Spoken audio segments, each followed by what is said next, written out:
Thylacine could be considered a cryptid, right? Yeah, because it was alive. We do have video footage of it, and there's been a bunch of sightings. Yes, but now you have all these Bigfoot-esque people, right? All these sort of tinfoil hat guys who are like, it's here, I've seen it, or whatever. And so it's like started to fade into this cryptid realm. And I still think that in Papua New Guinea, there could be an extant population. Why in Papua New Guinea? So they used to range, we got right into this. This is great, by the way. So they used to range from PNG, from New Guinea, all the way down to Tasmania. And then as people came over, they brought dingoes with them, right? And this is like 4,000 years ago. And then the dingoes outcompeted the thylacine in mainland Australia and, in theory, in Papua New Guinea. But dingoes were never introduced into Tasmania, which is why thylacine occurred for so much longer in Tasmania. However, why in Papua New Guinea is because it's such a dramatic habitat. There's so many like valleys and canyons and things that dingoes just probably couldn't traverse. That would mean that there's isolated, unexplored areas that the thylacine, because it had evolved there, could still be thriving without the competition. And for people who don't know what a thylacine is, it's a Tasmanian tiger. Yeah. It's a marsupial, wolf, crazy jaw, stripes. Crazy jaw. Like really wild looking. 180 degrees. Yeah. Yeah. Cool looking animal. Like, look at that thing. So when you talk about, cryptids and blah, blah, blah, I still think that these animals could be out there. Didn't you go looking for one at one point in time? Twice.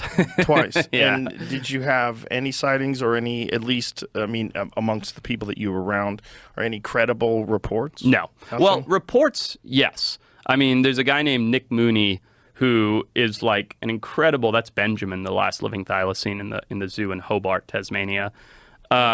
Guy named Nick Mooney, who's like a state biologist, like renowned naturalist and biologist, who has no reason to make this up or anything, and he swears that he saw one in Tasmania about 25 years ago. And he's like, I know every animal in Tasmania. I am a biologist. I work with Fish and Game or fish, whatever their equivalent is.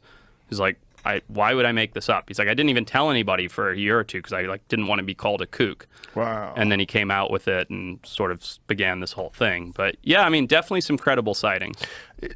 How would one even do a survey of those areas? If you're talking about like rainforests and tropical jungles and just dense wooded areas, how would one even find what's in there? And for the most part, unexplored, too, especially when it comes to PNG and Western Papua.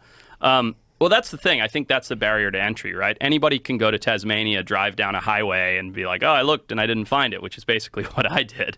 But to get into those places that they could be extant requires helicopter support, refuels, tons of local ground support, like local hunters and tribal people that know the land. And so it's a big, expensive operation to try and get into these places. And then, that's just getting in. Then you'd pepper it with trail cameras, baited cameras. You'd do some scent trailing, some sound calling, all these. I mean, you're a hunter. You know these techniques. Well, it's interesting because we know that mountain lions are real, but most people don't ever see a mountain lion. Right. And a lot of people that live in like these heavily wooded areas don't see mountain lions. Yeah. Like, it's hard to find one, and they're everywhere. They live in our cities. Yeah, there's a shit ton of them. Yeah. So you might get lucky and catch one, but the populations are pretty great in terms of, like if you're in Colorado or if you're in Utah, I mean, they have a lot of mountain lions. Right. And it's very rare that you see one. Exactly. So imagine if there was a very small population of mountain lions or Tasmanian tigers. And, you went looking in a much more wooded area, much more dense environment. Much larger, too. Huge swaths of unpopulated land. And if they were intelligent and cryptic like a mountain lion, which they probably were because they were at the top of the food chain, they know and they choose not to be seen. Like P-22, right? The mountain lion that lived in L.A. We have a big photo of him out here. The one with the Hollywood sign? Yeah.